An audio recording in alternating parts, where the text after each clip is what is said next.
Welcome. I'm Heather Murphy, Director of Development at Couple to Couple League. As many of you know, our mission is to inspire, educate, and support. In line with our charism of educating, we're sharing that August is National Make a Will Month, a time to reflect on your legacy and your future. This annual observance serves as a reminder of the significance of having an up to date will. Only about 34% of American adults have a will in place. Creating or updating your will isn't just about distributing assets, it's about ensuring peace of mind for you and your loved ones. It's an opportunity to be a faithful steward of your blessings, protect your loved ones, and leave a legacy that glorifies God.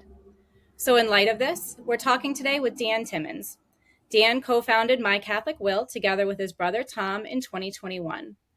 My Catholic Will provides a simple online resource for any adult to write their legal will. It also encourages legacy gifts back to great Catholic organizations. Their platform has been endorsed by Scott Hahn, Mother Agnes Mary of the Sisters of Life, Damon Owens, and many others. Thousands of people from all 50 states have used the service, and over $150 million has been committed back to great Catholic charities. Dan is a graduate of Franciscan University and the John Paul II Institute for Studies on Marriage and Family. He directed the Marriage and Family Life offices in Youngstown, Columbus, and Cincinnati, Ohio. He's been married to his wife, Megan, for 19 years, and they have 6 children as well as 3 babies with the Lord. Dan and Megan also served as volunteer CCL teaching couple for several years, and he was a speaker at the 50th anniversary of the Humana Vitae conference sponsored by Couple to Couple League in Cincinnati in 2018. Welcome, Dan. Thank you. Thanks for having me. Yeah, this is great. So I have to say, my husband and I actually did our wills last night using My Oh, Catholic great. Will, so I'm fresh off all the things that I want to ask you. So Awesome. yeah, so Great. Thank my you for first using the question. service. Yeah, thank you. It was great. So what prompted you and your brother to start My Catholic Will? Yeah, so like you mentioned, I served in 3 different dioceses for 15 years, Youngstown, Columbus, and Cincinnati. My brother also served for the church for about 15 years. So he worked for the Marian Fathers in Stockbridge, Massachusetts, for a shrine in the Midwest, and then also for the Archdiocese of New York. And then seeing what we noticed was really 2 things. One, we are beginning the greatest transfer of wealth in human history. Over the next 20 years, trillions of dollars is going to change hands. And really, at least the places we were working for, we noticed, and we see it on the whole around the Catholic world, that organizations were not doing enough to encourage gifts back in people's will plans back to great Catholic organizations to fund our ministry for generations and generations to come. So that's sort of what prompted our beginning My Catholic Will back in 2021. Great. Wonderful. So why do you think it's important to plan from a Catholic perspective? Like what makes My Catholic Will a great alternative to other planning services? Right. So it's a DIY will form. There's many options like that online. People are familiar with LegalZoom or Rocket Lawyer or places like that. Um, Really, what we do is we integrate Catholic teaching throughout. So we have a little teaching on the importance of burial, Catholic burial, and different Catholic funeral planning in there. The option to request masses said for your soul after you pass away, which actually has been extremely popular. People really, you can request up to 30. We had to put a limit on that just because we were afraid people were like, I want 10,000 masses said for my soul. Well, we can't have, hundreds of thousands of Catholics requesting 10,000 masses each. The math doesn't add up. So we did cap it at 30, but you can request up to 30 masses said for your soul. And a lot of people really appreciate this. If, unfortunately, if they have children or grandchildren that have drifted from the faith, hopefully it's just temporary, but for the time being, they want to make sure that masses are said for their soul after they pass. And so they can put it right there in the will plans. But really one of the biggest features that we offer is the option to give to great Catholic organizations simply and easily. And you've seen it if you went through last night. We have logos up of many of our partnering organizations. You can learn more about them. You can give to great organizations, include them in your will plans. And we're finding over 1 in 4 of our users that go through and make their will are including gifts to Catholic organizations in their plans. That's wonderful. And one of the things too, I know you have so many partners, and I saw, I think recently, like you're celebrating 250 partners over 250 days or 150. Yeah, That a yeah, it's milestone with close to that, about right? 150. Yeah. Yeah, that's fabulous. And if so people can research and learn about other organizations through there, but if they have one that's maybe a local or a personal organization they care about, they can enter that as well too. Is that right? If they're not a partner? Absolutely. Yep. Yep. Lots of people are adding in their local parish. We're seeing that, if they give to these larger Catholic organizations, we always want people to support their local parish also. Mhm. So include your parish right there in your will plan, the local food bank. Um, we don't we don't put limits on who individuals can give to.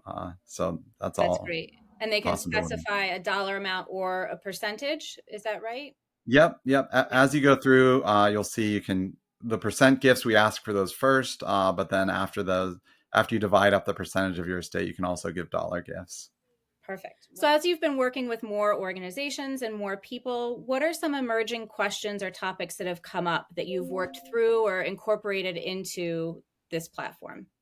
Yeah, one of the main things is what we already discussed the uh, the mass planning. So you can request masses said for your soul after you pass away, and people really appreciate that. The other is just specifying where you want your funeral to be held, where you want your remains to be buried. We have a recommendation for Catholic burial there, and we have a little teaching on that. What we found is people are taking advantage of that, and more individuals are choosing burial over cremation than the general population or even the general Catholic population. Scott Hahn, very early on when he endorsed our product, he had just come out with a book called Hope to Die. And we gave out probably about 400 copies of this book at the National Eucharistic Congress recently. Oh, great. But one of the main things there is the importance of Catholic burial and how that's sort of been lost over the years, and honoring our bodily remains through our will plan. So that's been great to see how people have responded to that. What is something that you think, as you were talking to people at the Eucharistic Congress or you have these kind of conversations, what's something you think everyone should know going into their planning before they start, or things that they should kind of consider as they're doing their planning? Yeah, so one thing we've noticed is people are really hesitant to start a will. They're like, "Oh my goodness, what do I need? Do I need all my bank account information? Do I need social security numbers for, second cousins twice removed and all this?" And you don't. It's we make it very simple. Really, the biggest questions that individuals are going to have are number one, guardians for your children. If you have children under 18, who do you want to name as guardians? You don't need their information beyond just their name and their relation. And then secondly, who you want to name as executor, sort of like who you want to do all the work for Mhm. your estate. So once you know those two pieces, you don't really need any other information than what you already know. So it's really easy, really simple to get started. And the other thing is you can always go back and make edits. So we find that sometimes people are afraid to finish their will because they're like, oh my goodness, this is my last will and testament. I better get it exactly right. That doesn't have to be. It can be your first last will and testament.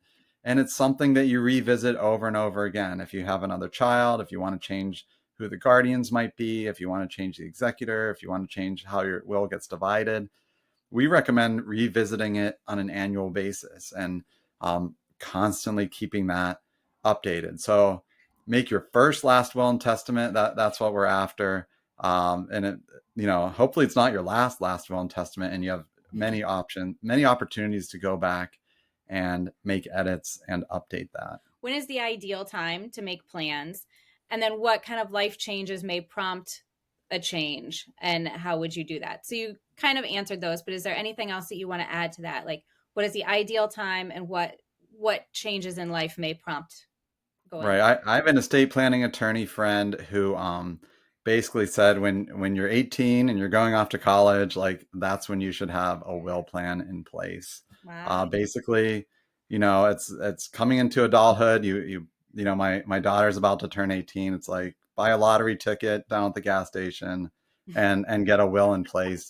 The reason being is because we don't want the state to have control over our assets. Like why do we want, like we don't want the we want the state meddling in anything really, right?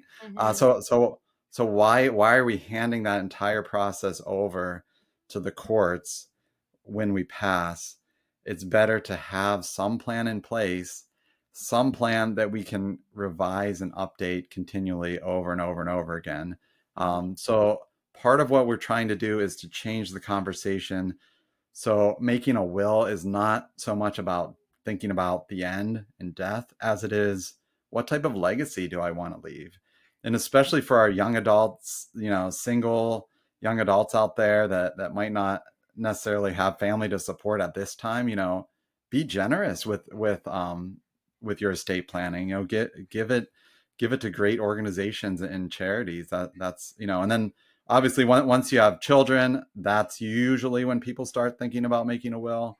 Hmm. And primarily it's a conversation around who should we name as a guardian, because we definitely don't want the state to appoint a guardian for our children. We want to have control over that. So usually the first time people actually think about a will is when they have small children at home. But the conversation should actually happen much sooner than that. Right. Great. And you mentioned revisiting it annually. Um, just sort of what kinds of things would people reflect on, do you think, during the year, um, if they needed any changes? And do they just hop back in if they're using My Catholic Will to make those revisions? Yep, completely free to make as many edits as you want over and over again. After you make the edits, you simply print out the new form and then you make the new one legal by signing it in front of witnesses. You can shred the old one, and then that becomes your new legal will. So the other part of your question was what sort of things do you think about in a revision? I guess look at one thing is look at the organizations that you donate to on an annual basis, and it's like, oh wow, I never thought about giving to this organization. What we're hearing is some of the organizations partnering with us, um, they're advertising My Catholic Will, and they're hearing from donors saying, "Wow, I never thought of leaving you a gift in my will plan." So they're going, even if they're not going through our form, they're going back to their attorney Hmm. that drafted their will and saying, "Let's add this organization in there also." Hmm. So it's a lot of it is, you want to make sure your family is protected. You want to make sure you're adequately, either with life insurance as well as your estate planning. But then what organizations do you donate to throughout the year, and can you tithe? Just give it 10% of your estate to great Hmm. organizations would be a great thing to do. Yeah, wonderful. So after you've done that, you mentioned printing it out, having it signed. Are the So what kind of next steps are there after that? Or is that, who do you recommend taking it to? What other things should someone consider in making their plans? Right. So we don't recommend the Aretha Franklin method of leaving your will in your couch cushion. Um, So that's not, we don't recommend that. Basically, after you sign and you make it legal, you want to store that original document in a safe place, and you want to make sure your executor knows exactly how to access that. So a lot of people think, oh, this has to be filed in a court or through probate, or and I don't think most states actually require that step. So it's simply making the legal document and keeping it safe. It is what you need to do, at least for your first, last will and testament. Obviously, our DIY form doesn't work for every situation. People with multiple marriages, or children of multiple marriages, or people that own businesses in multiple states, or have property in multiple states and things like that, Hmm. uh, where our form might not cover those situations, we recommend speaking with a local attorney, obviously. to take care of those situations. Yeah, okay. And that leads into my next question. What are some of your other favorite resources or recommendations in addition to My Catholic Will? Do you recommend people looking into or talking to if they need, if they have questions about their specific state or extenuating circumstances? Yeah, we are slowly building a list of Catholic estate planning attorneys around the country. So we hope to have that up. It's not up yet, so I can't really share who those individuals are. We haven't, signed any consent forms or anything at this point, but we're building this network. And I had probably about 10 attorneys come up to me at the National Eucharistic Congress and Wow. say, "Hey, add us to your network. We want to be a part of this too." So we're building this network. Hopefully, my goal is that they would offer a free or low cost review of My Catholic Will if Hmm. you go through our service, and then they would be able to tell you if our form is adequate for your situation, or you might want to look at other instruments, trust documents, and things like that. Hmm. So that's coming. We don't have it yet. We've been up and running a year and a half, so we're constantly building, and that's one of the things we're building out. Like end of life health directives and those kind of things. Is that something that you've looked into or you have recommendations? Again, from a Catholic perspective, it's very different how we want to treat those topics, versus a medical, clinical, secular kind of perspective. Absolutely. And that's extremely important, like you said, from a Catholic perspective, because obviously with Catholic teaching, especially John Paul II, clarified a lot of this during his papacy, where we are required to use ordinary means to preserve life. We're not required to use extraordinary, but ordinary means such as food and water is always necessary. And a lot of the secular living will forms actually specify that you can withhold food and water, which would amount to a violation of the dignity of human life. So we want to make sure that we cover and follow Catholic teaching there. So Hmm. this is another thing that we're hoping to build out. For the time being, we recommend checking in with the National Catholic Bioethics Center. Great. So they do have an end of life planning form, and it's it obviously follows Catholic teaching.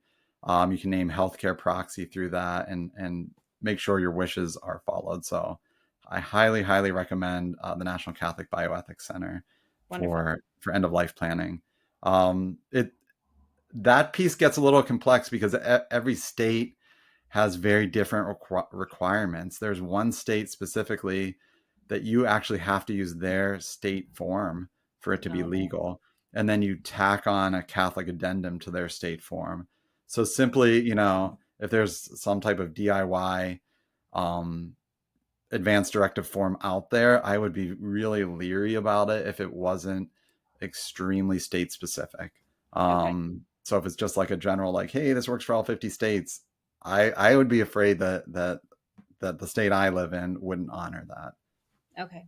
Great. No, that's a great resource and recommendation. So, as we conclude today, is there anything else that you would like to add or share with any of our donors and volunteers and students as they think about these topics and discern their plans? What would you like to say? Right. I would imagine that we're speaking to, at least 60% of the audience right now that does not have any legal will in place. And really, now's the perfect time to do that. So, August is Make a Will Month, like you said, like you led off with. So, you'll be reminded several times, I'm sure, by different emails and organizations to make your will plans. Just get something in place. It doesn't have to be a thinking of the end, but it should be something where where we do go through the process and put something on paper. We sign it, we make it legal. The idea is by not having a will, you're already making a decision, and the decision is to let the state decide how to divide your assets, who to name as guardians for your children. You've already made that decision if you don't have a will. So if you don't like that decision that you've made, it's time to get that first, last will and testament in place, and we provide an easy resource that you can go. I'm not sure how long you and your husband took to go through it. We try to get individuals through in 15 minutes or less. I don't know if your experience lines up with that, but maybe you could share also. Yeah, no, it's funny that you mentioned that because, as you were talking about sort of the mentality, this is something that's been on my mind for a while. And in my husband's mind, it's, the planning for the end rather than just preparing. And so I said, okay, we're going to do this. I put it on the calendar, Sunday night, date night at home. We're making our wills. And he's like, okay, great. So I got, I was sitting on the couch with the computer. He was finishing bedtime with the kids upstairs. And like you said, 15, 20 minutes, I got through everything that I wanted, all the steps. And he came downstairs, and there's an option on there that, does your spouse want to mirror your will? And so I told him what I had in there. He's like, yep, boop, done. So he didn't even You have took three date night seconds, over. yeah. Date night over, 3 seconds. That was Damon Owens. Early on said, you could have a date night. So I'm glad someone Yeah. actually took him up on that and had a date night for their will making plans. Yeah. That's So no, funny. it was super easy. And I think, and peace of mind for me. So we still need to print it out and make it legal. But other things that I wanted to just mention in there too, as you were talking about, young adults who may not have a family yet. But something that I think might be unique for you guys too that's in there is you can leave provisions for your pets, which for, some single adults may be a very important thing. So not only your children, which is, primary, but if you have lots of pets or a special pet, like we do, that is also, it's important to take care of those too. So that's in there as well. Yeah, so we Um, do put yeah, there was a sister of life early on when we talked about this. So we put pet so you can add pets in the family section of your will, and they were like, "Wait, you're calling pets family?" And I said, "Well, when you print the will, you find out that they're your property." So it's a little so you think they're your family, and then lo and behold, they're actually your property. So right. but like you said, people do, you want to make sure that someone that you know and trust is caring for your pet also. So that's important. Right. No, and it's great. I think it's so impressive too. The form itself is super easy to fill out. And then when you hit the download, it's all official and formatted. And I mean, I was very impressed and very grateful for the service. Um, so no, Yeah, it was about a year and a half of background work to get it to that point, but I think that was our idea to make it really user friendly, simple, but also legal in all 50 states. yeah. And another thing that I think is great too, like this is our first step in planning. So we haven't talked to our priest. We don't have a cemetery plot or anything yet, but we know what we would like. And there was that opportunity to put that in there, even though it's not official, that, this is the cemetery we would like.